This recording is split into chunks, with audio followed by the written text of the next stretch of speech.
always had an issue trusting the words of a man, trusting that they would be faithful to me. If you're like me and you're ready to date, we have to ask ourselves the tough questions, okay? Where are we the common denominator in past failed relationships? We have to be honest with ourselves. And if you're the victim of emotional or physical abuse, I am not blaming you.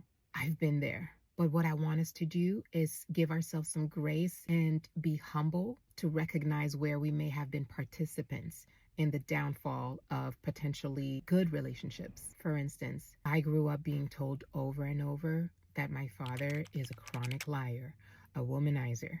And these messages just kept replaying subconsciously in the back of my head, not realizing that it was affecting the way I perceived men, the way I interacted. If I do an honest bilan de mes relations, if I do an assessment of previous relationships, I'll be transparent enough to admit I've always had an issue trusting the words of a man, trusting that they would be faithful to me. So I encourage you to look at maybe the way that you've been told that men are and how they act, how it may have created a distorted perception of men in general. I've done some healing. I've done some praying, some fasting. Your girl's ready to date. I think I'm in a good place where I have faced myself. So I tune out the messages like all men are da da da. I never listen or pay attention to these comments. We're talking about our cousins, our uncles, our brothers, and out of the mouth, the heart speaks, and your ears are the entryways to your heart. So you got to protect your heart, protect what comes into your ears, protect the messages that you're listening to about men.